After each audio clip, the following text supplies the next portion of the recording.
Hello? Hello, hello, we are live. Hello, hello, being live is so difficult. I think I had to reschedule I had to reschedule this live twice. It's crazy. Why is it so hard? I just wanna freaking talk to random people online. Okay. You can hear me? That's good. I don't even sound terrible, that's nice. How's it going, everyone? Not gonna lie, I was gonna make this stream a little earlier because I wanted to do it earlier today, and when I was gonna do it, I remembered all of the freaking mumbling I did at my first stream I ever did on this channel, and I instantly lost all interest. Like, I hope this stream is gonna be much better, because when I was doing it for the first time, I was talking like a freaking I don't even like a child, that's for sure.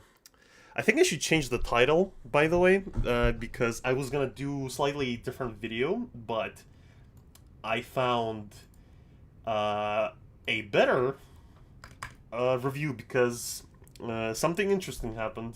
So I think it's gonna be a pretty funny stream. ReZero. Yeah, by the way, I need to watch ReZero. I think two episodes already came out. I still haven't got to it. I just finished the season of Jujutsu Kaisen yesterday. Because I was watching so much lately. I think like past month, it's the most anime I've been watching in my entire life. Because I watched Jujutsu Kaisen, second season of Frieren, Sentenced to be a Hero. I rewatched a little bit of Classroom of the Elite, and I was watching romance anime. Wait, not it's not even romance, but it's the video that should come out next, maybe tomorrow or in a few days, about this anime, which I think came out in like 2014, but it was really good. So, okay, I'm gonna switch up the title really quickly.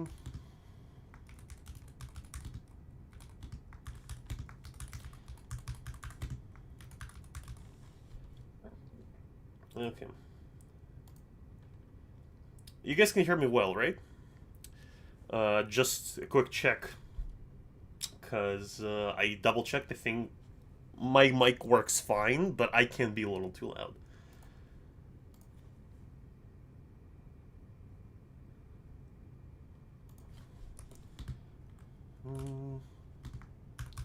Alright, so title switched. I wanted to start, by the way, with a little funny thing I found out recently, because um, wait, Bleach? You mean the last? I haven't seen the last season of Bleach, if that's what you're referring to. I watched Bleach like when I was a child, to be honest. I thought it was okay back then. Looking at it right now, I think it's like, it's alright, maybe. There was a lot of fillers though. That's what I remember.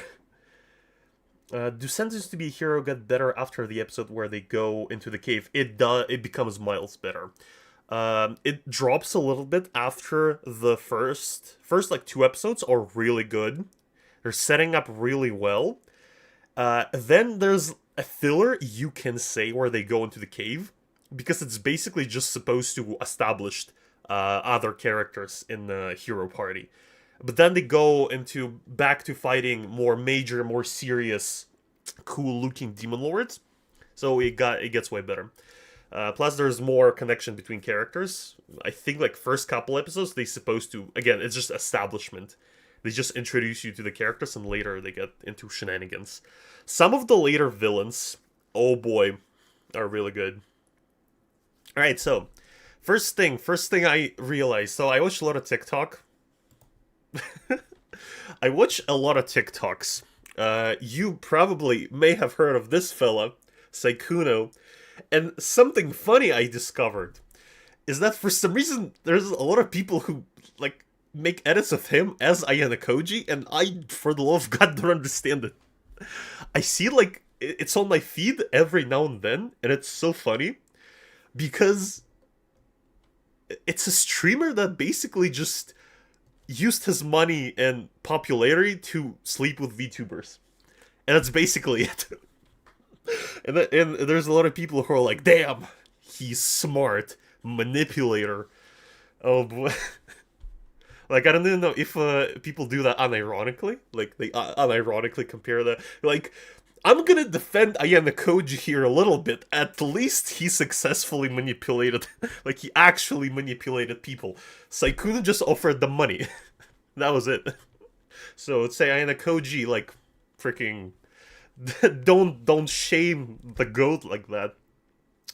Alright, so, but, overall, the purpose why I'm doing this stream is because Nucha, whose video I was reviewing in my last video, I still don't think it's a serious video. All in all, my video was pretty like here and then. I wouldn't say it's like a very... It's not even my probably top 10 best video, to be honest. I just saw that review. I mean, that analysis he made where he compared Ayanokoji with Johan Liebert, and I was like, well, I want to speak about this. I watched 16 episodes of Dandaran. It went from a very good point to... I mean, yeah, I guess. Dandaran, I think, is gonna get into more interesting episodes a little bit later, because the arc that they ended on is... Well, I guess they needed to end season or on something. Because in Dandaran it goes... I think the way the author was doing it, he goes from major arc, which is supposed to like touch a lot of people, like the whole village or something, to a slightly smaller arc. And it goes like... So it goes up and down in terms of action. I mean, the romance in Dandaran is really good. It's probably like one of the best romance couples I've seen in shonens. Because it's done slowly, but it's very believable. Alright, so, long story short, I made a review to this video where I basically just argued, for the most part, that Johan and Ayanokoji shouldn't be compared. Like, I feel like many people in the comments to this video, they really misunderstood it. Because... like I said many times, I don't like power scaling. If you do it seriously, I think it's kind of stupid. If you do it ironically, it's fine. But many people were saying like, bruh, no, Ayanokoji wins for sure. But the point of the video wasn't that. It was the reason why I made this whole thing is to say that Ayanokoji and Johan come from very different stories, like literally opposite sides of the coin. If Johan's story is more mature, more serious, author tries to be more realistic and tries to explain certain concepts and like very serious real life tragedies. Like, Johan is compared to the Austrian artist. Unironically, there's this whole dialogue where the characters say that if Johan was in charge of Germany at the time, I'm not gonna continue this sentence because YouTube might ban me. And Ayanokoji, as much, like, as cool as he is, I feel like is slightly different. Like, Koji is bullying teenagers. Well, I mean, basically, yeah. Like, if you like Classroom of the Elite, you can say that he does it, like, with style, with a lot of steps in the process, but to sum it up, basically, yes. He just, like, randomly approaches people to make sure their life is ruined, and then, like, haha, got you. Like, Johan doesn't need to prove anything, unlike Ayanokoji, who needs to maintain this image of a regular student. Like, Johan doesn't need to do that. When he finds a person he disagrees with, or finds, like, unsettling, dangerous for his image of a perfect guy, he just, like, kills them, and then also probably offs their entire family. Like, I feel like it's slightly different characters, but Nucha was comparing them. So my point was that they're very different. Surprised to see Classroom of the Elite season is rated 8. Bro, of course it's rated 8. Classroom of the Elite fans, you can say anything, but they are very active. They are, like, I don't want to say religiously, I feel like that's not fair. But they are very into Ayanokoji. And, well, again, I don't blame them. There is a lot of anime where I'm like, I'm really into it. I'm gonna defend it no matter what. Like, well, although I can, to be honest, I can admit that they're flawed still. Like, one of my favorite animes is No Game No Life, and if you know this anime, there's a lot of things wrong with it, but I still can rewatch it as much as possible. In that case, Johan is smarter than Takuchi Toa because Takuchi just plays with. Well, I mean, yeah.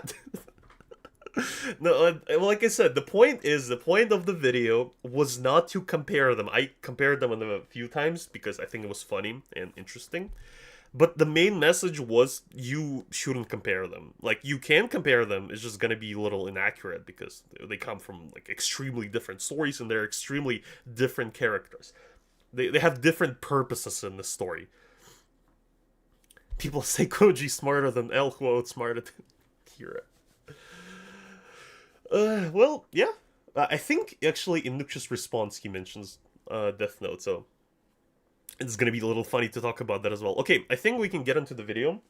I got a few things to say. I started watching it, but then I thought it'd be more interesting to watch it on stream.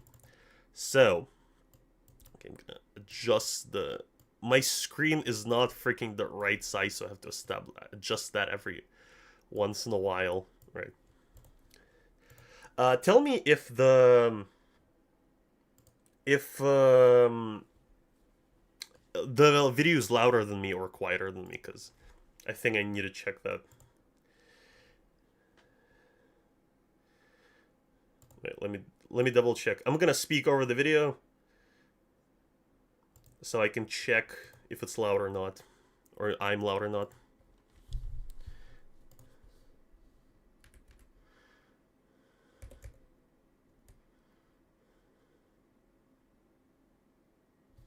Oh wait, there's no audio. Good thing I checked that. Right. Actually, a lot of the discussion online is filled with myths and repeated misunderstandings about both his character and how he should actually be analyzed. Although very recently, it came to my attention that someone who occasionally goes on a streak of criticism. You gotta watch Mushoku Tensei Season 2. I am not a big fan of Mushoku Tensei, to be completely honest. I'm really into the... Yeah, thanks. No sound, bro. Thanks for telling me. Mushoku Tensei, I think has really good, like, world building, but I'm really not into characters. I came from Nucha. Don't worry, I'm not a hater. Nucha basically agrees with you on Johan being better character narratively. Well, I don't worry. By the way, I'm okay if you hate me. But yeah, I kind of figured that Nucha, he's more of a like power scaler kind of YouTuber. I may have overlooked that in my video. I should have been more specific. Although I thought I made plenty of remarks where I say that I just say that you shouldn't compare those two really. I thought like I made it clear, but maybe I should have been more clear on what exactly I'm critiquing. Also, by the way, both his character and how his discussion online is filled with myths and repeated misunderstandings about both his character and how he should actually be analyzed. Although very recently, it came to my attention that someone who occasionally goes on a streak of criticizing Classroom of the Elite made a kind of response video to my Ayanokoji. That was not just a response to you, by the way. I mentioned a lot of different people.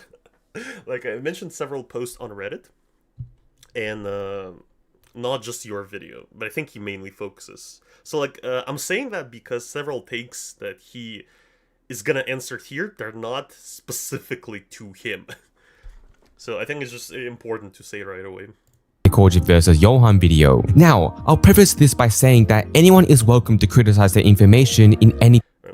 Quickly gonna check the audio real quickly. ...of criticizing Classroom of the Elite made a kind of response video to my Ayanokoji. That was not just a response. I think it's good.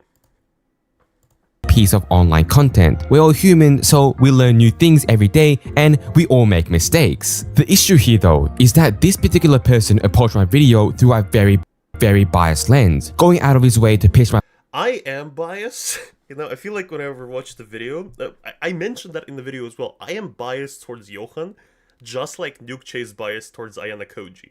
I feel like that's pretty obvious, and it's nothing to be ashamed of, because, well, again, when you like a character more than the other character, you tend to be biased. That's like, that's, like, that's basic internet arguing and discussing. Like, that's just what happens. So I don't see a problem with that.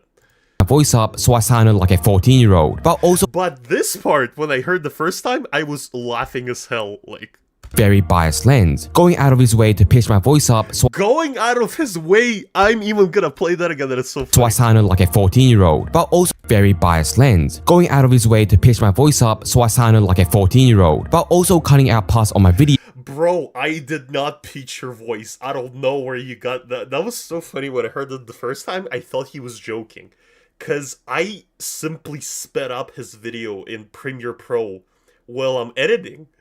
I just made it faster because in that video he's talking really slowly. Like, in this video he's talking To make it relatively fast.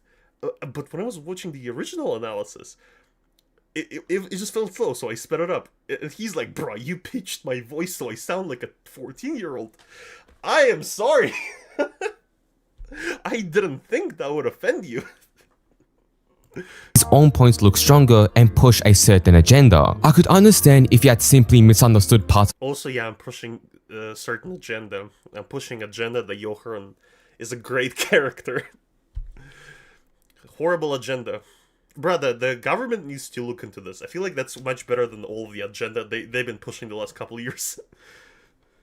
Of the video, but making an entire response while still getting most of my points wrong is a bit more direct than that. So the purpose of today's video is not just to respond to his criticism, but also to clear up some of the broader misconceptions surrounding Ayanokoji that were present throughout that video. I'll go through around 10 of his main critiques, then branch out into some of the more general myths about Classroom of the Elite and Ayanokoji's character, before finally talking about intelligence scaling. Is it just me or those transitions with like a bright lens in your face is so weird? About Classroom of the Elite and Ayanokoji's character. I know what kind of effect this is. Just like freaking, I blink every time it happens. Come on. Batman also outsmarted gods.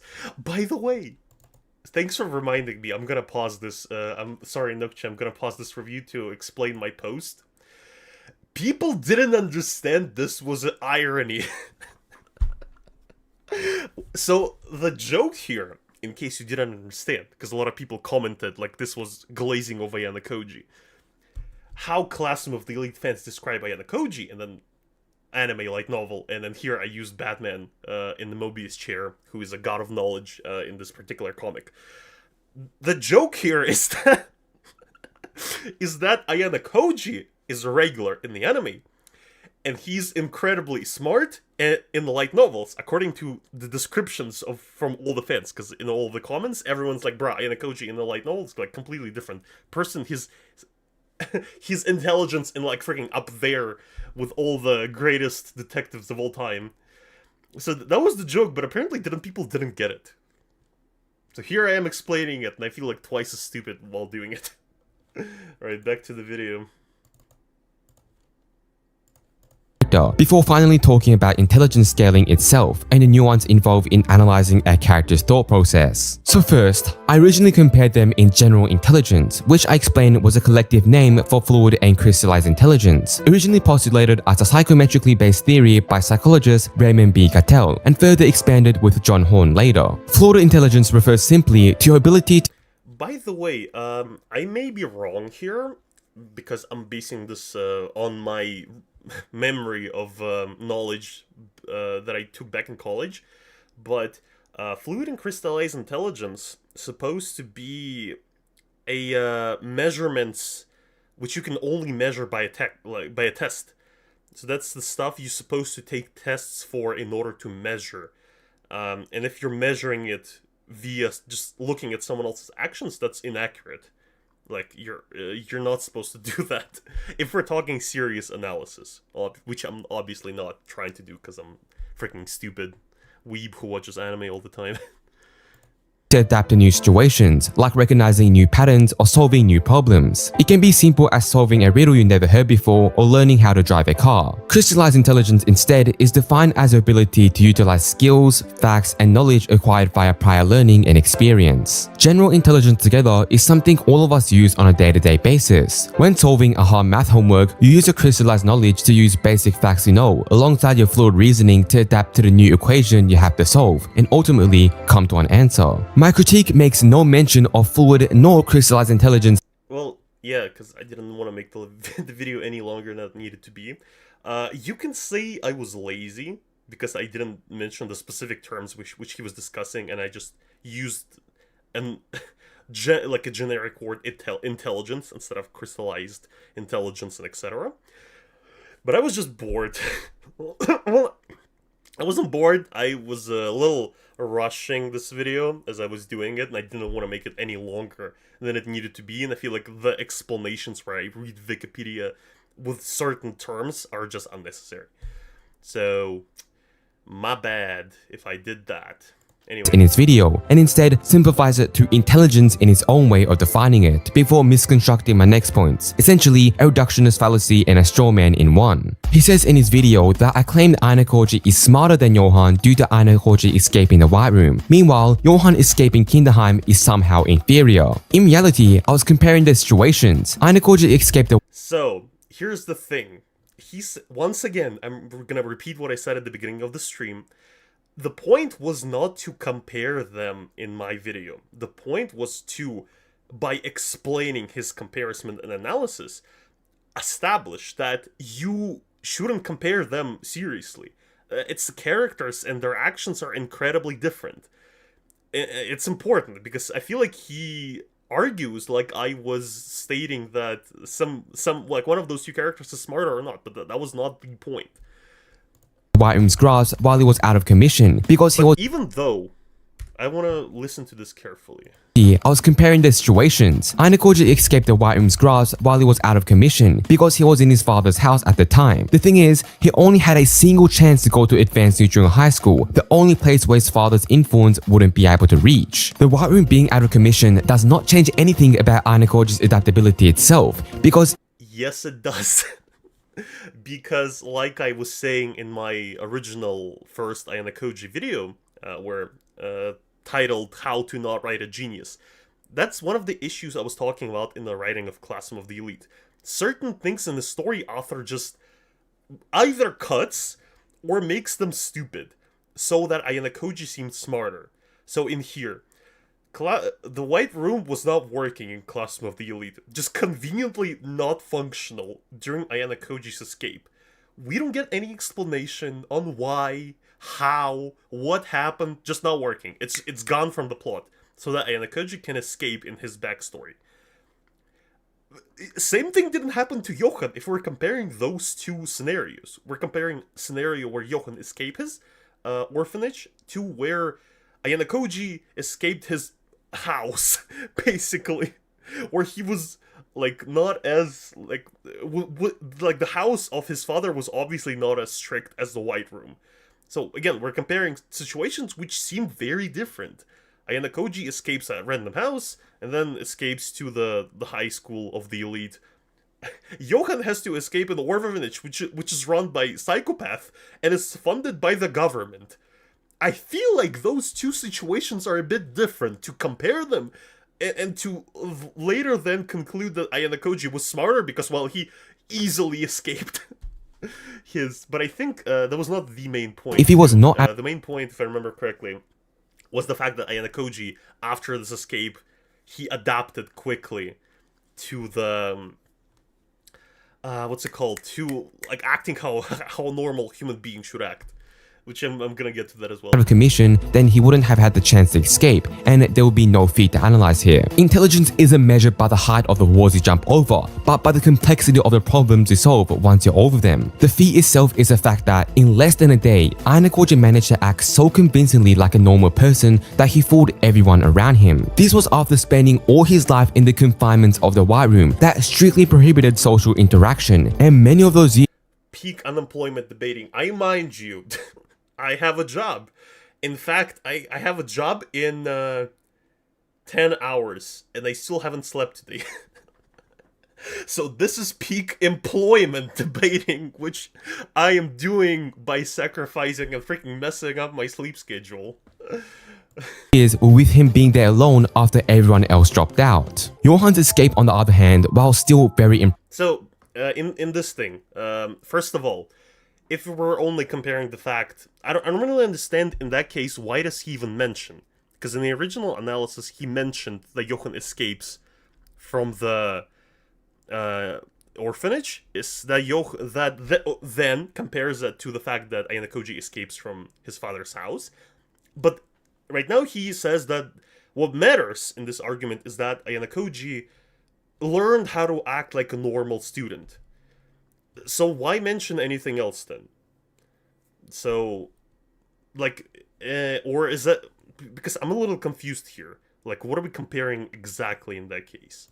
Passive isn't nearly as good as changing your entire lifelong behavioral patterns in a day. What Johan did after he had suppressed the medicines that kept him asleep was to go around telling different lies to the kids, implied by the story's context to be their names, yet we can't be entirely sure. The chaos of the brainwashing being undone caused them to be extremely violent, and the adults in the place couldn't contain the non-rebellious children. This constant infighting is what ultimately gave leeway for Johan to escape. The novelty of Ayanokoji's feat is what surpassed Johan's. Okay, so... correct me if I'm wrong in the chat, but he's comparing, from what I understand, he's comparing the fact that Ayanokoji very quickly, within one day, learned how a normal human being should act, when before that he was in a white room and was an emotionless robot, basically, to the fact that Johan escaped his facility, which didn't require as much of certain type of intelligence, which they both used in those situations. Like, did I get that right? Because I feel like that's also, that's again back to my original statement. Like, those situations are very different. Comparing them to figure out which one of them has more crystallized intelligence or fluid intelligence is, like, inaccurate. When you're doing that, you're comparing very different situations. It's not simply that you're... But also, in addition to that, again, correct me if I'm wrong, there's some people, so 12 people watching, some people of you said in chat that they watched Classroom of the Elite, or read Classroom of the Elite. Correct me if I'm wrong, but in the first couple books of Classroom of the Elite, even some people pointed that in the comments where I was talking about Classroom of the Elite novels in my second Ayanokoji video. Some people were saying that in the first couple books, he's still emotionless, and then the author allows him to have more emotions.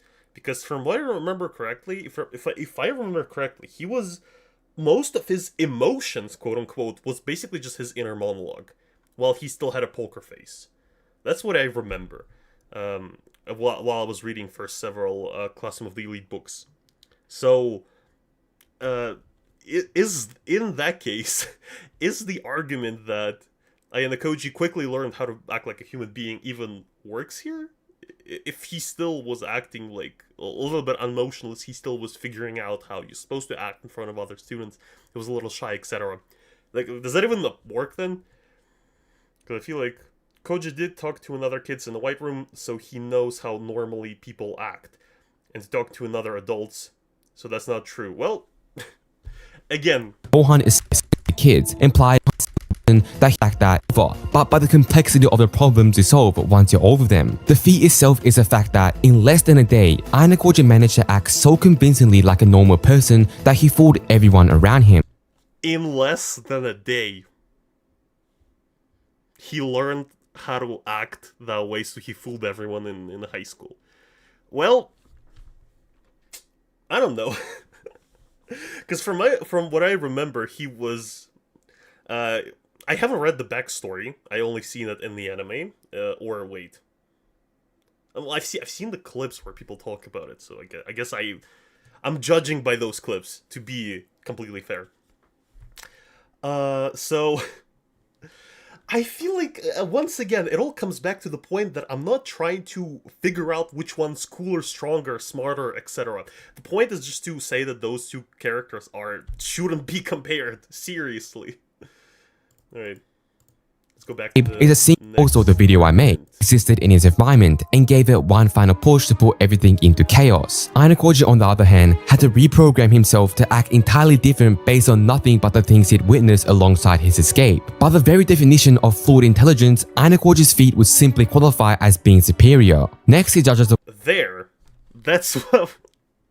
So once again, okay, now I got my answer. Now I got the answer of the discussion. Ayanokoji is better because he learned really quickly how to how to not act unemotionless, how to like be a normal human. He's not necessarily emotionless, more so he hides them due to the environment of the White Room. I mean, I guess, yeah, that also makes sense, because, again, I don't know how people can be 100% unemotionless if we're talking real-life people. Emotions are, like, basically your instincts. So even if you're taught the whole time, you shouldn't act. You shouldn't show emotions, you're still gonna show them, I feel like, especially children. Like, unless it's their entire life, which I feel like there's no examples of that, so we don't know for sure. Once again, if we're discussing this series, which I feel like we shouldn't even do in the first place, because we're discussing cartoons. Do people know? Does bro knows people have different personalities? Yeah, well, that's also true. The specific institution Johan escaped is a singular orphanage of no remarkable funding nor security. No, wait a minute. No. The orphanage had a government funding. In Germany.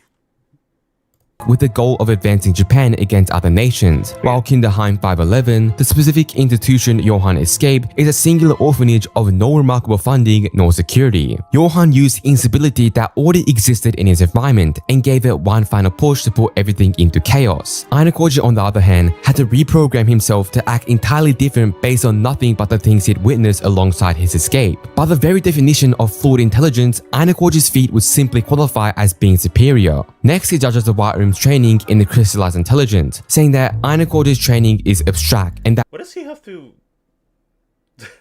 Bro, I think we know what video you're discussing. You don't have to pop it up out here, but okay. that we have to make assumptions about it. While with Johan, we actually see him apply said knowledge. This is a very twisted way of viewing both characters and also the video I made, as I clearly and openly explain Ayanokoji is well trained in these. Here's the thing. What we're gonna discuss right now in this argument is very biased, because we're both essentially arguing for the stuff we think are correct from what I feel like, but still. And also the video I made, as I clearly and openly explain Ayanokoji is well trained in these subjects. Because here's the thing. These subjects, so he... do more streaming. I will try. Maybe I'll stream more actually, because I didn't stream that many times because I watched my first stream and I was freaking embarrassed from how terrible it was, so I didn't stream ever since, until this reason came up. So the thing is, if I remember correctly, he says that Ayanokoji knows all of this stuff because Ayanokoji was acing the tests in the White Room, which I feel like correct me if I'm wrong, but just stating in the story that main character knows something because he took a test doesn't equal to the main character actually using that information in the story. Because, like, show don't tell is the golden rule of storytelling. Like, especially if it's an anime or a movie. Also know that Ayanokoji had to master these subjects because in the beta level of the White Room, which she was part of, anything below a perfect score was a failure. And in the novel, when meeting Amasawa on the island, she proves her identity from the White Room by naming topics that they studied there, like the theory of relativity and social constructivism. Before, by the way, I think I remember the argument on Reddit. I saw it. Is those two things, I feel like that's not even like incredibly high in terms of like the theory of relativity and whatnot. It's basic like high school, no? Because like if you go just into physics class, that's one of the things you learn there. It's not one of the things that are like insanely high up in the skies, which all like not the topic that only freaking scientists study. telling is Ayanokoji's specialty. I guess, yeah. they were even 12 years old. So Ayanokoji was studying academical subjects at the level of a master's before he was even a teenager and still getting constant perfect scores. This is necessitated by logic to be true, even if we don't see it on screen. It should be common sense really. Yet the YouTuber admits this. So here's the thing. He's saying like it should be common sense. But I mean, not exactly, because like I said, the point of the story is that you should be like, you should be showing us stuff. If I am saying, like, for example, Batman is a good detective, I know that he's a good detective, not simply because he is told that to be the greatest detective in the world, but also because he, like, often picks up clues and solves riddles, like from Riddler and whatnot. Like, he can solve the master plan of the villain before it happened. Like, that's the reason why we know he's a great detective. In the case of Ayanokoji, when we go to the list of his achievements, he doesn't, like, okay, boxing, maybe, observation IRL training, because, like I said, not explained. Most of his deduction is not explained. Writing styles, different languages, mathematics. Well, okay, I get why they don't show mathematics in the anime. That would be super boring. But, like, some of those things are just, they're not there. We just know that Ayanokoji supposedly knows them, but we never saw them, like, actually used. Purple, actually read the light novels and stop being lazy. Bro, I have several books literally on the table right here. I read them. Bro, I hit my monitor. I read some of them. How many do you need me to read? So I was, like, I fell in love with Ayanokoji. How many? Is it 20? There's like 40 books right now. Do I have to read all 40 to be able to criticize him? Because wrong theory of relativity is only taught in high school. Well, I mean, yeah. I feel like some of the things that they mentioned there, they're supposed to sound smart, but... That's true. I think the main tension between two viewpoints is the narrative and scaling. As in, you're the viewer, scaling is incompetent and unnecessary because it don't matter in the story. Well, again, as someone who watches the stories, I see, like, what I'm describing and how I'm judging Ayanokoji and the Classroom of the Elite is by stuff I see in different stories. Because all of the things I criticized in, like, Ayanokoji and Classroom of the Elite, I saw in Johan and Monster. Like, the things that Ayanokoji's missing, Monster has it. So how come, if we're comparing those two stories in terms of intelligence, how come Johan is allowed to have that and Ayanokoji is like, fine, it's fine if he doesn't have those story devices. Your comments are broad when you're barely reading the series. Also, the anime is shit. Well, once again, I'm asking, like, if there's people here who read Classroom of the Elite, how many books do I supposed to read to be able to like, critique Ayanokoji? All of them? All 40? Like, is that it? Because I read several and I was not hooked. I even found an official audiobook of one book, so I can listen to it instead of reading at work. But still, like, not that much. He was even a teenager and still getting constant perfect scores. This is necessitated by logic to be true, even if we don't see it on screen. It should be common sense, really. Yet the YouTuber admits this and truths that the only narrative regarding the White Room is that it was meant to make Ayanokoji the perfect human, which is also wrong, as the goal of the White Room is to create 100 politicians and to make all of them perfect. In the What? Wait, excuse me, let me re-listen to that. The narrative regarding the White Room is that it was meant to make Ayanokoji the perfect human, which is also wrong, as the goal of the White Room is to create 100 politicians and to make all of them perfect, in the sense of acting out on orders and not making mistakes in the field. Are you high? Okay, I'm sorry. It's just, wait a minute. So he says the purpose of the White Room was not to make Ayanokoji a perfect human. It was perfect. It was I can't speak. White Room's purpose was to make Ayanokoji a perfect politician. So what's the goddamn difference? I can't. Am I missing something, chat? I feel like that's synonyms. It's the same thing. What is perfect? Well, a perfect politician apparently is perfect. TBH. To be fair, most power scalers and people do not watch anime. I mean, maybe.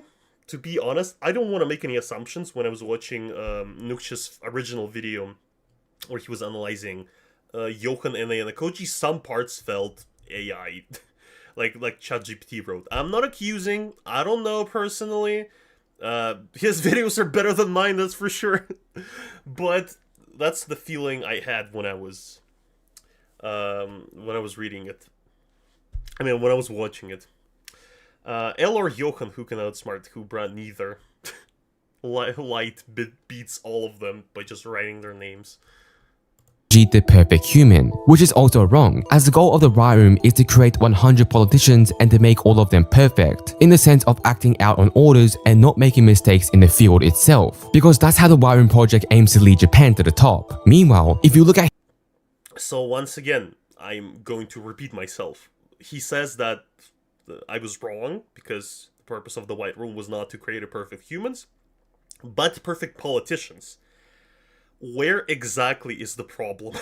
I don't understand. Do politicians not people? Is that what he's trying to say? Well, okay, I agree in that case. Okay, you beat me. You got me there. His arguments for Johan's supposedly more concrete knowledge, we have almost nothing to go off in reality. Johan... have you seen Classroom of the Elite Season 4? I have a first couple episodes. But I mean, again, Season 3, in my opinion, was such a miss. Because, like, okay, even there, Ayanokoji wasn't too much on screen. He should have been more.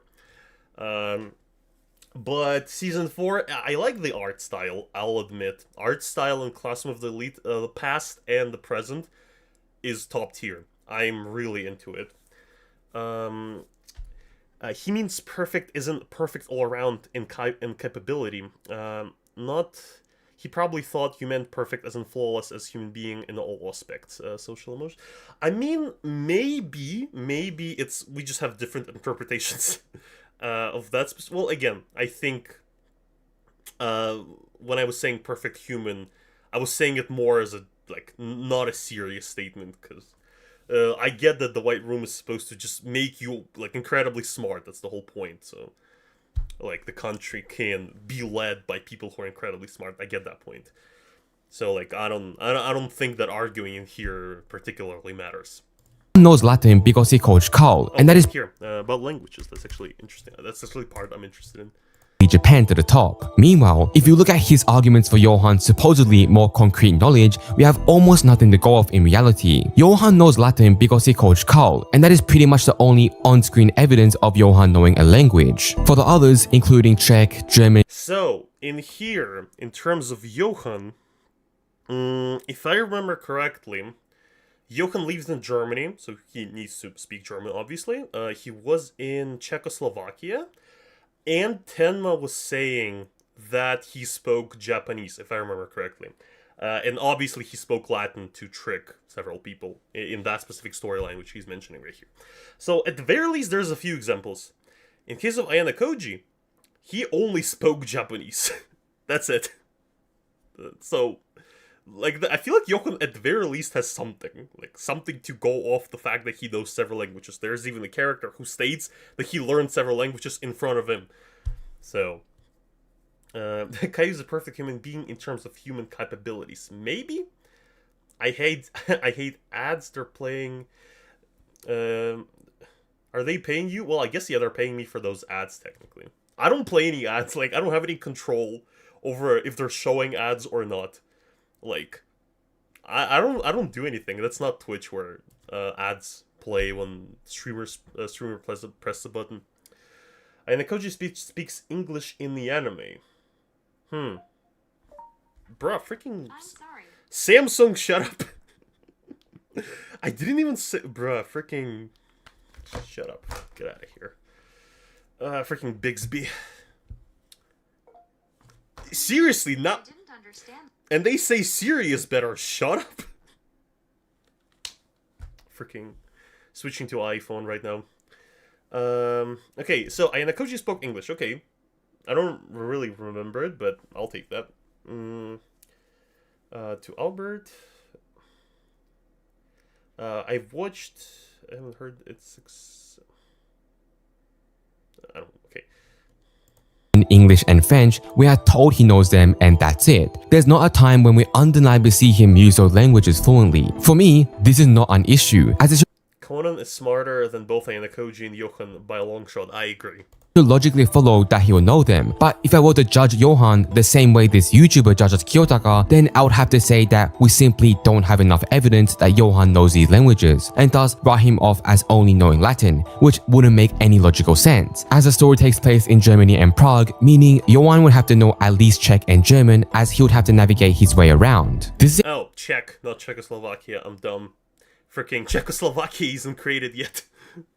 a Watsonian way of analyzing a story, as in using in-universe explanations to make interpretations, because Johan exists in a place that requires him to know certain languages, and he should logically know those languages. But when judging Ayanokoji, this YouTuber switches to a dualist point of view, as well as mixing in the death of the author, two contradictory ideals. Well, here's the thing, like I said before, in case of Ayanokoji, we don't have much things besides him speaking the language he's born with, and okay, I'll believe Chad speaking English in one scene, and the rest of his knowledge we're supposed to deduce by the fact that he was really smart in classrooms of the elite white room. In case of Johan, we have a character who taught him those languages. We have main character who saw this character speak several languages, and we have a whole arc where Johan speaks Latin, was reading Latin books to trick different characters. I feel like in here, simply, we have more about Johan. That's pretty obvious, I feel like. So, that's what I meant. Why this comparison doesn't make a lot of sense. Because Johan is like the show don't tell rule applies to Johan. We see that he uses this knowledge. In case of Ayanokoji, well, I don't know. We see him speak a language a little bit, and then the rest he aced a English exam and etc. So scoring high on the test apparently equals to high knowledge, which I feel like is not. It's not. Purple Watch. Code Geass, it's peak. I have! But I haven't finished it. Thanks for reminding me, actually. I'm actually gonna right now add a notification, because I started watching Code Geass with my friend. And then my friend got tired of it and I stopped watching it. Even though I wanted to. I was done at the part where they all disguise themselves as Zero. Or wait, what's the... Zero is the main character's alter ego, right? Okay. So you have value on screen feeds more. I feel like Ayanokoji can read minds. That's why he always knows everything. Yes, I feel like that's the reason as well. Because, like, even in the exam on the yacht, he knew that the girl had an email which makes her a target. How? It's not explained anywhere. How did he know? Did he hack her email? Purple also did the video on Code Geass. Bruh, maybe I'll do it on Code Geass, because Code Geass is really compelling story overall. Like, in terms of world building, manipulation, it all works for each other. It supports, like, manipulating works really well. With magic, with world building, all the mechas are really well implemented. Like, maybe I'll do a video about it later as well, because when I think about it, the more I think about it, the more I want to do it. Alright, let's continue. Claiming that since we don't know the information in detail, there's nothing to do but assume that the information simply doesn't apply or doesn't exist. This is selective skepticism and Wait, but... hang on.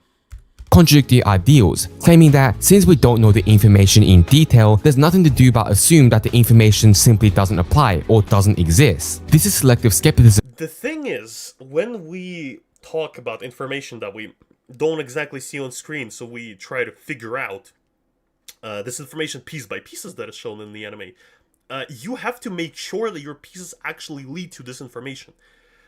But once again, the point of everything I said in the video was to say that it's hard to compare Ayanokoji and Johan seriously. Ayanokoji has all of this, like, feats, all of this information there so he looked cooler. That's literally the only purpose. Like, all the list of abilities he said that Ayanokoji studied in the White Room, he just they're just mentioned slightly in the story so that Ayanokoji seemed cooler. Like, and that's it. Johan, on the other hand, all the information is established about him. He actually uses that in the story. It's mentioned when he uses it, or when a character speaks about him using it. I feel like that's a difference. Why aren't people liking the stream? That's a good question. Please like the stream. Bro, there's 20 people watching me. That's crazy. There's 20 people watching me yap about 2 cartoons. Please give me likes help me spread the stream in algorithms or whatever. I would really appreciate it if you do that. Attack on Titan is extremely overrated. I've actually made a video about Eren and the other character where I talk about sort of that. If you haven't seen it, it's pretty good. Where is that? Right here. Manipulations without build-up. I think I was making videos about Attack on Titan before it was popular, like back in the day. Where is that? I made 2, I think. And one of them I hit it. There's one. First season. And second season, I think I hit it. Because I didn't like it. So, there. I mean, I think it's good. I think for the most part it's good, Attack on Titan. I'm just gonna really quickly throw it out there. The final season should have been better, though. Because there's too much of a build-up and the payoff is not at all satisfying. If you were to judge both characters in the same way, then his argument would fall apart. Let's judge both characters' ability to acquire knowledge purely from their upbringing. Using the Foreign Service Institute benchmark, we know that both French and English are category I, the easiest category. Learning either languages takes 6 to 7 months to read, to what's called professional working proficiency. If we assume the average of 6.5, then Johan learning both in 13 months actually fits the standards, which to say he's not special at all academically. In fact, the US military puts soldiers through the Defense Language Institute, where they study for 6 months to learn either French or Spanish. While you might say that it'd be easier for those to learn, it's actually the opposite. As humans grow, their fluid reasoning drops, or at best stagnates. So being a kid is the best time to learn, given even more credibility to claim that Johan, Okay, I'm interested where it goes so far. while exceptional, is not supernatural when it comes to academics and his learning ability. Meanwhile, if you look at Kiyotaka and purely Wait, what? He said Johan is not exceptional? to learn, given even more credibility to claim that Johan, while exceptional, is not supernatural when it comes to academics and his learning ability. Meanwhile, if you look at Kiyotaka and purely compare what he studied verbatim, then it takes roughly 45 years to get enough academic curriculum to reach social constructivism and theory of relativity. So it doesn't matter whether you compare what was verbatim explained on screen or what logically makes sense. Ayanokoji would outclass in both cases here. The next part he meant. Well, again, like I said, it's really different situations.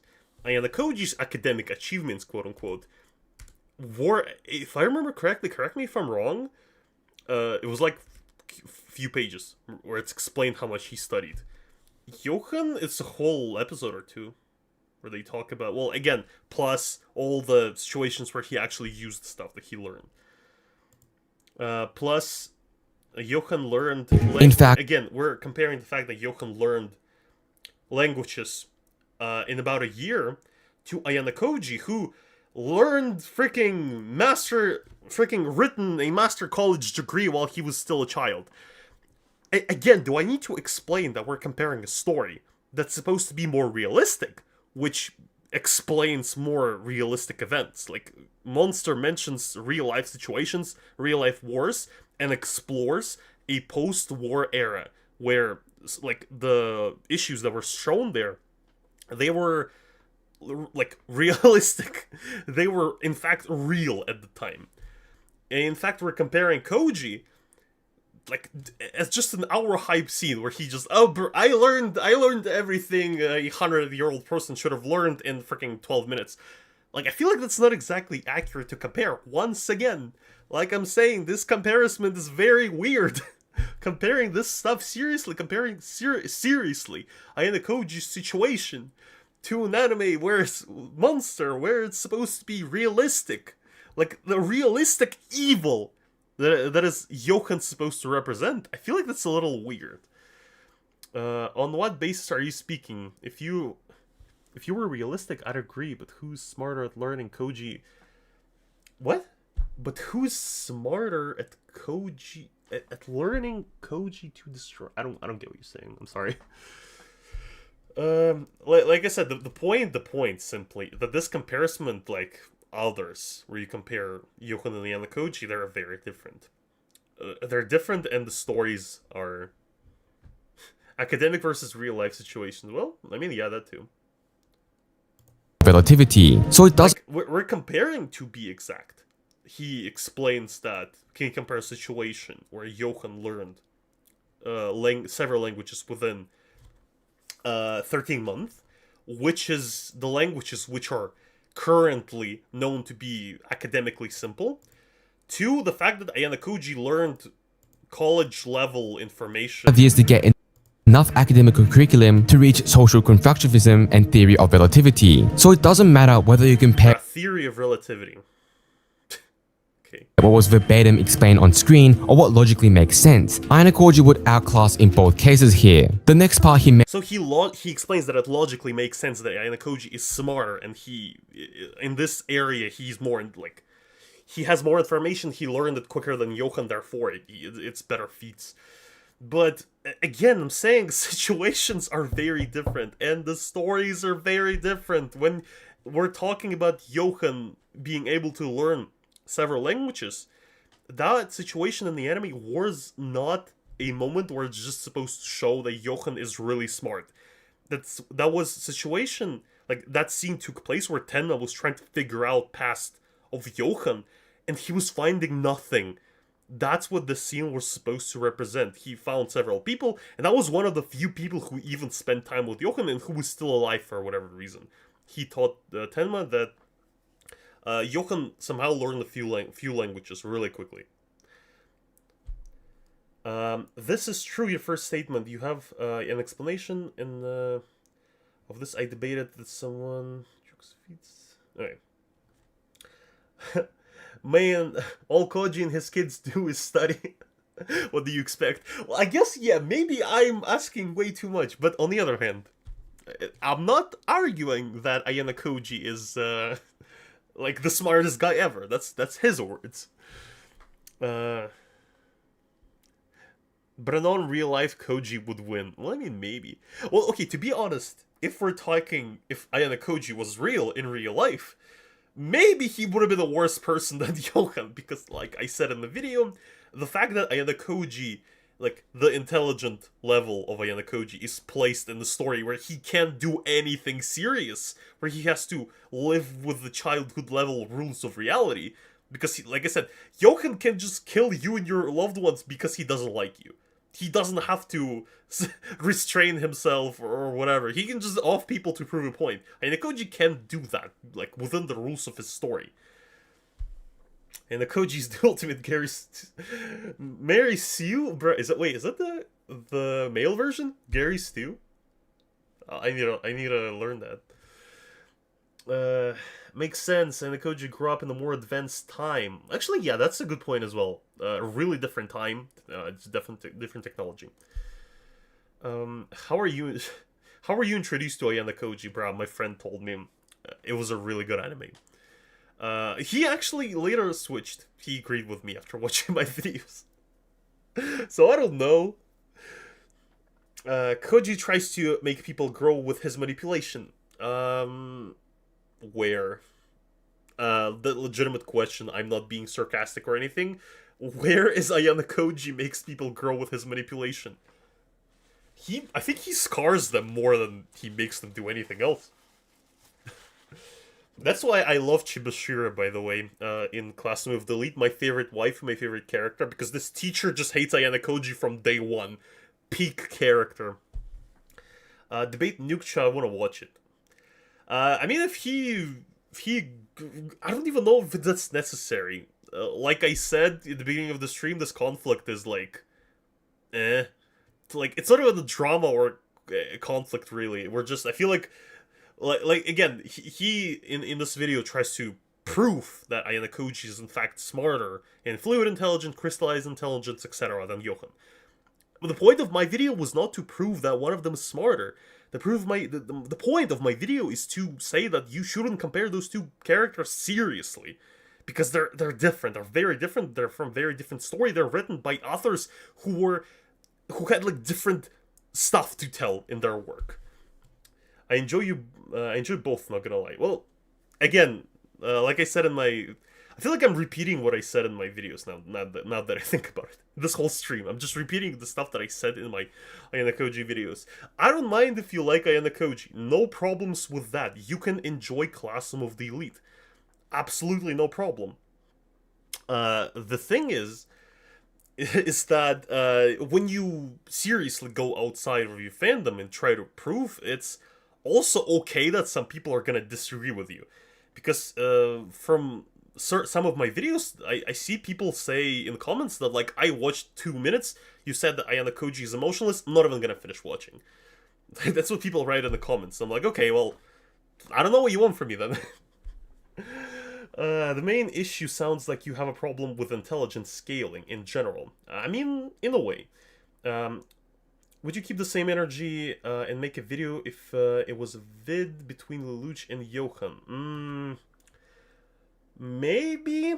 I feel like, well, again, I feel like Lelouch and Johan maybe are a better comparison. Because, again, in Code Geass, there's a lot of political stuff. There's a lot of major events. I feel like that's a better comparison than Ayanokoji and Johan for sure. But I'm not gonna do the video because I don't want to do power scaling. Like, even the video I made, it wasn't power scaling. I repeat myself. Ayanokoji is a true masterpiece in code. By the way, can somebody explain to me?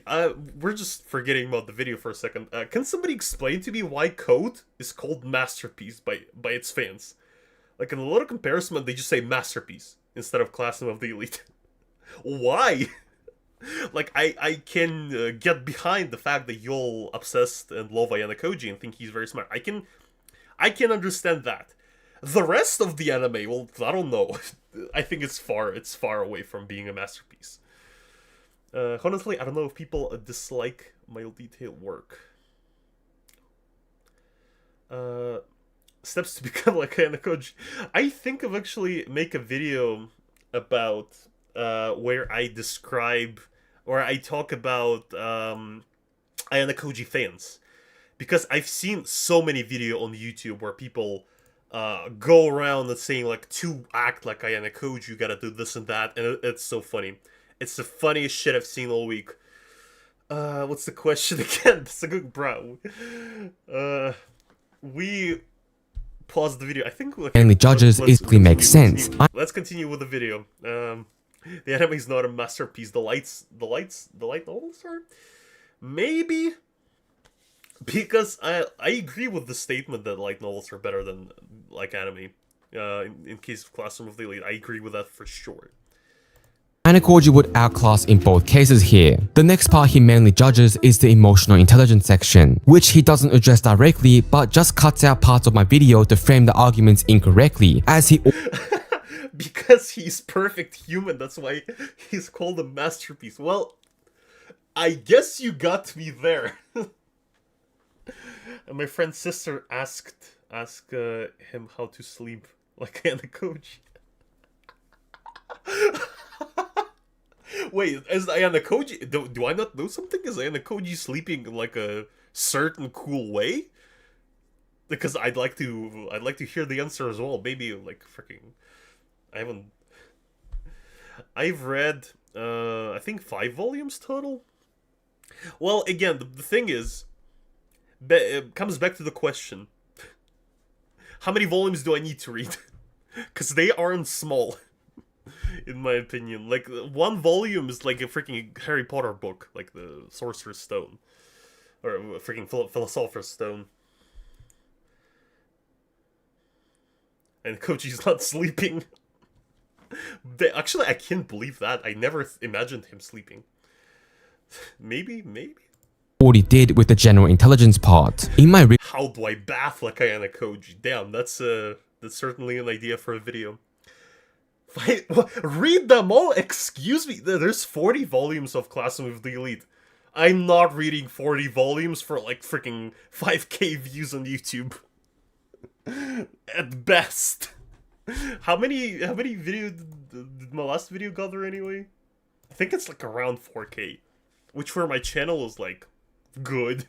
4 or 5k. I'm not reading freaking 40 books. 5 was enough. Like I discussed what happened in those 5 books in that video. That's enough. Again, I wasn't talking about the whole books. Like a whole book series in that video. I talked about those 5. That was enough for a video. Original video, I use the ability model of emotional intelligence brought into text by John D. Mayer and Peter Salovey. You can think of it simply as the emotional version. Hang on, I overskipped. I need to hear the whole argument. Cases here. The next part he mainly judges is the emotional intelligence section, which he doesn't address directly but just cuts out parts of my video to frame the arguments incorrectly, as he already did with the general intelligence part. In my original video, I use the ability model of emotional intelligence. Okay, before we continue, I want to repeat again. I repeat myself so many times in this stream. I'm not gonna read all the books of Classroom of the Elite. If the first 5 books didn't hook me, I am not gonna read the rest, unless it's for a video. But I've already made the video about Classroom of the Elite books, so I'm not gonna do the rest. Cause like, I'm also the ads. I'm not doing them. I'm not pressing any ads. They just show up. I think it's just YouTube. They need more money. So like yeah, I'm not reading more books than I want to. Like I read books like as is. The last book I've read, by the way, was what was it called? The Series of Unfortunate Events, which is, by the way, as big as one Ayanokoji volume, and that took me a while. So no, not reading anymore. Where did you read it? I got a book on my table. I've got a physical copy right here. Right, back to the video. Intelligence brought into text by John D. Mayer and Peter Salovey. You can think of it simply as the emotional version of IQ. In the emotional intelligence part of the video, I went over emotional understanding, facilitation, perception. Bro, we can just screw the video. Let's talk about the books. So, you're saying Volume 4 was amazing. I don't know. It was arguably better. Again, I feel like with Ayanokoji, like with many Japanese authors, with Classroom of the Elite, they start not expecting their books to be as good as they are, and as such they improve while they go. Because I've noticed that in a lot of manga. Like, what was this book called that I read the other day? Bro, I forgot. Well, okay, besides the point, there's a lot of books in Japan which start small and they get big as it goes, because they didn't, like, nobody expects this book to blow up right away, and they post small books which is supposed to start the series. Read Harry Potter. Bruh, I've read Harry Potter so many times. I got book collection on my shelf right next to me with all English books and all Russian books. I am a big Harry Potter fan. Bruh, maybe when the next Harry Potter series comes up, I'll make a video about it. Because I am a sucker for Harry Potter content, to be honest.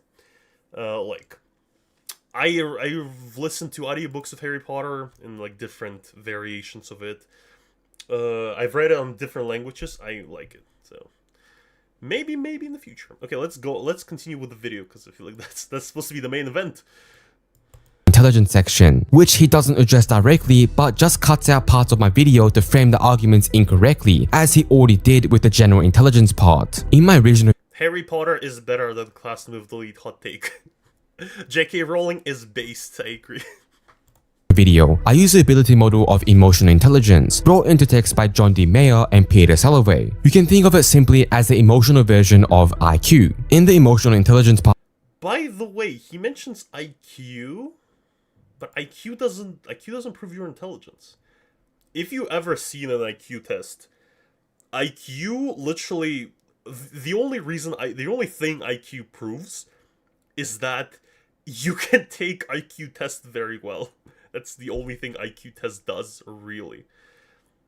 The the emotional version of IQ. In the emotional intelligence part of the video, I went over emotional understanding, facilitation, perception, and management. This YouTuber chose to compare only one small part of the argument for emotional facilitation and well, yeah, because in some of them you said Ayanokoji and Johan had a tie, so like I said in the video, I didn't include them. Plus, the video was already like 25 minutes. I didn't want to say, like, I didn't want to just talk about the entire video. And actually, that's another thing I think he mentioned at the beginning, which I kind of just slept through. He said, why did I cut his clips, like, why did I cut his video into clips to show in mine? That's because I can't show the entire video. I feel like that's obvious.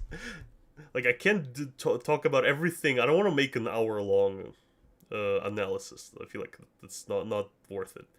Says that I use it as justification for Ayanokoji being intelligence is hard to measure. Yeah, I agree as well. Like I said at the beginning of the stream, stuff that he mentions, crystallized intelligence, fluid intelligence, that are all measured in tests most of the time, and it's considered that if you measure them just by looking at people and their actions, that's inaccurate. So, like, again, I don't really care because I'm not making serious analysis. Most of my videos are basically just me blabbering about something I was thinking for a while, so...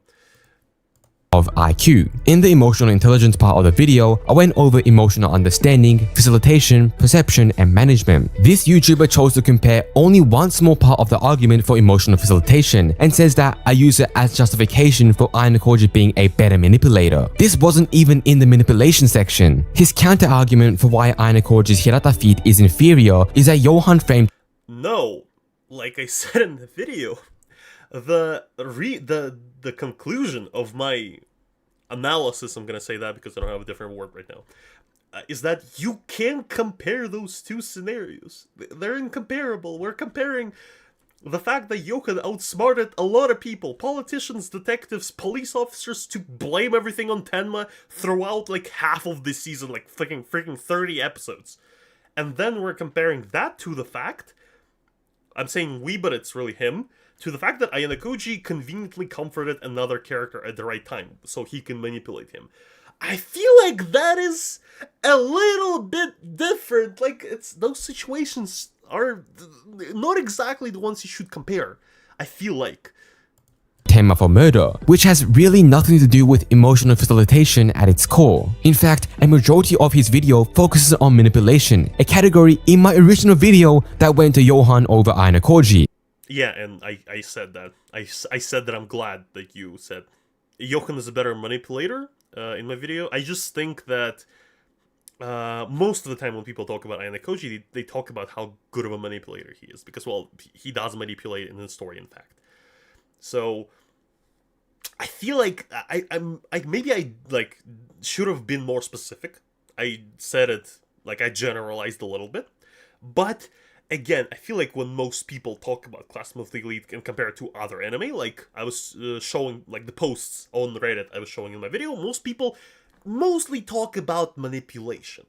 That's most, like, for some reason, Classroom of the Elite's fans, at least some of them, like the very loud some of them, are focused on that. So, like, I'm sorry, but that's just how it is. Because of that, in my video, I said manipulation is the key factor, and I used that in like analysis. But besides that, framing Tenma Koji wins because he can't read minds. Yeah. Freaking Johan got nothing against that. for murder in the situation Johan was in isn't even within his Talk about David's situation. Who's David? Do I miss something? Do you not realize you're comparing 100% of the monster? Yeah, that's what I mean. Like, he compares, most of the examples he has of the monster, they're very major, because in the monster, there's very major plans. Like, Johan has, like, most of the stuff he does in general has a really, like, it's a piece of a really long plan. So I feel like comparing the whole thing, which... He does it like correctly, because he compares the overall plan to Ayanokoji's overall plan. It's just Ayanokoji's overall plans are really small because he manipulates high schoolers. top 10 best feats. Think about it. Johan somehow had access to nitric acid. He doesn't read minds, bro. I'm pretty sure he does. I'm pretty sure Ayanokoji read minds, like, several times in the story. At least because that's the only explanation I can see how he learned certain information which otherwise he shouldn't have known. Somehow was able to plant it inside the exact whiskey bonbons that the three doctors chose. Wait, the candy being somehow in the situation Johan was in isn't even within his top 10 best feats. Think about it. Johan somehow had access to nitric acid, somehow was able to plant it inside the exact whiskey bonbons that the three doctors chose, the candy being somehow resealed exactly as it would be from the factory, which would be extremely difficult. Well, okay. I know I said I don't want to compare those seriously. However, if I remember correctly, he touched those glasses. He knows what they were drinking, so because he saw them drink it. This candy was lying next to his table where he was lying. Nobody watched him, though. This candy is literally just wrapped in the wrapping, really easy to fake. Difficult. So I don't think it's that crazy of a manipulation. Since it had to use a syringe as the story takes place in the 1980s, so resealing the candy would be extraordinarily difficult. Using a syringe is the only other option, and not only that, but because of the cellophane, he needed a heater to reseal the many holes he made, and even if he managed to do all of that perfectly, the nitric acid's reaction with the candy would give off a gaseous and color-changing reactions, none of which show up in the manga. While Johan kills Junkers 9 years later, the murder of these three doctors is the base of the suspicion around him, and Sherlock Holmes does the same that Ayanokoji. They have similar thought process. The thing is, again, you're talking, like, I've read all of the Sherlock Holmes books, originals. He does not do the same. Sherlock Holmes most of the time actually explains his thought process. That's the point, at least in the books. Since everyone says that Ayanokoji books are so much better, I'm gonna say that any on-screen interpretation of Sherlock Holmes is not as good as the books. In the books, he explains almost everything. The entire thought process, besides besides the moments where it's supposed to be comical, that he knows something. Like, it's inside joke, sorta, where like, Mycroft and Sherlock have an argument, and they throw information that they just got out of nowhere. Like, that's supposed to be a comedic moment. So in there, yeah, they got information which they don't explain, but it's supposed to be like that. In the Koji case, I think he does it like with a more serious tone. I don't think there's a lot of comedy moments over there. A lot of intelligent characters are use abductive in my chat window is really small inductive reasoning as well as decent amount of time. Through Liar Game, I haven't seen Liar Game, unfortunately. Maybe I need to watch it. Maybe. See, I haven't seen Tomodachi Game either. Again, there's so many anime I need to watch. It's entirely based in a Sherlock works, though. A huge break of... Yeah. So, Sherlock Holmes does a lot of strings, clues. Most of it is perceptive. Yeah. So, again, Sherlock is almost the... Not even the most iconic. It's the most famous detective for a reason. He's supposed to be like the best example of the deduction, like person who figure out stuff just by looking at it for a little bit. Like, it's hard to compare anyone to Sherlock because Sherlock is usually the best. Arthur Conan Doyle did such an amazing job writing Sherlock Holmes books that it's really hard to compare or compete. Logically impossible feat. Yet apparently, Ayanokoji blackmailing Kate to gather information for him, or trading with Kushida to get access to all the secrets he knew about the other students is too much of a magical scenario that can't be logically accepted. I think it's clear that my critique doesn't have deep knowledge of either character to be making the claims he's making, but let's continue. A critique within... Well, again, like I said, the point of the video is not that one of them does it better. The point is that it's stupid to compare them. I probably shouldn't use the word stupid. Like, just the like it's hard to seriously compare them because the stories are incredibly different. I'm saying that all the time because that's literally the whole point, which I feel like he kind of missed if he actually watched my video. This section he also has is about Ayanokoji's emotional perception, where he also brings up the on-screen versus off-screen debate and attempts to subtle switches on. I still haven't read Sherlock's novels. I recommend it. I really recommend it. Like I said, Sherlock is top tier. If you like manipulation, if you like deduction, detective work, like murder mysteries, Sherlock Holmes will always be on top. It's too good. It's hard to.